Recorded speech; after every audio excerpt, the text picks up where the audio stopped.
Hey, it's the Toaster Party, and here we are with the inaugural game of Budget Burning Abyss Control. First game is Marincess? Okay, I don't know what this opposing deck does. I just know that Blue Tank is a very good card. They go into Blue Slug, which then lets them add back, I believe, the Blue Tank to hand and special summon another Marincess to their field? Okay, I might understand this all wrong. I know that Sea Angel's the one that searches up Battle Ocean, and they use that to then link off to make Marbled Rock, which then allows them to attach, I think, 3 link material to their field, and now they have a copy of Marincess Wave, which is essentially a infinite impermanence if they control a link 3.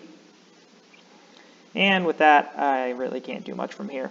I do have 2 set cards, which does allow me to Karma Cut their big monster, forcing those set and everything back, but I never read the effects of the link monster, so I'm just going to keep searching up cards, use Marinecess to hopefully remove the field, but they have 2 copies of the field. So they proceed to go into that same combo line again, allowing them to link off into more big monsters, and I'm pretty much out of resources. So they make this boss monster thing, which basically lets them attack over everything I have. I'm going to draw a card for turn, or I'm still trying to resolve Skarm, but I draw nothing useful. Fiend Griefing is a good card, but it's not good when you're behind on board. We're back at game 2, and our hand is okay, and our opponent's hand mustn't be good because it does not contain a single copy of Blue Tang. So I'm going to proceed to normal summon the Phoenix Rhino Warrior, use the effect of Skarm to then attach the Rhino Warrior to then not get any effects because my mills weren't good and because I was ashed on the Rhino Warrior effect. They draw into the Blue Tang, but I will banish that because I do not want that thing in circulation. And because they have no monsters on field after farfetching away the other monster, they can't link climb, meaning their deck doesn't do anything. So I'm going to banish that card, well, not banish, shuffle it back into their deck because it seems to have a weird graveyard effect that lets them have, I think, a monster reborn itself. And because from what I can tell, the weakness of this deck is that if it can't keep anything on field, it can't link climb, and so it stinks. Because it doesn't seem to be able to play through that much negation. So they played a card on their field, and I'm going to take that card away from them. Because, as I said, if this deck has no monsters on field, it can't link climb, and that seems to be its only real strategy. So I'm going to Tour Guide, link off into Dante. Dante's effect, milling 3. My mills were somewhat better this time.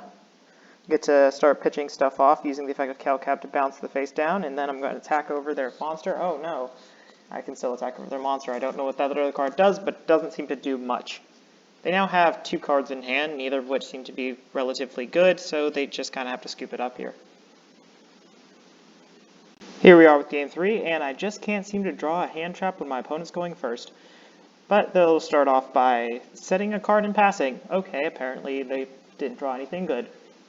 I, on the other hand, drew very good cards, getting Dante to mill 3, getting called by the grave on my Phoenix Rhino Warrior. That kind of stinks, but I forget that I accidentally sent off a Skarm when I already had special summon 1 to my field. But I have a copy of Beatrice, and now I can take away their field spell by using the effect of the Marinecess whenever I feel like it. And now I got to add a copy of the Tour Guide from the Otherworld to my hand, so I can then go off into another copy of Dante, milling more cards that don't actually do anything in the graveyard. Okay, that's a bit annoying. But our opponent finally draws a copy of Blue Tang, and nope, I don't want them to have a field spell where they have it on the field, and now I'm going to DD Crow whatever they sent from their deck to the graveyard, and take away their copy of Blue Tang so they can't do anything. They get Blue Tang back, but at this point I just have to finagle away into being able to OTK them from here. So I just send off Blivik to allow me to summon a Farfa, and then pitch off the final copy of Farfa so I can normal summon it, and then banish the copy of Blue Tang so I can attack for game.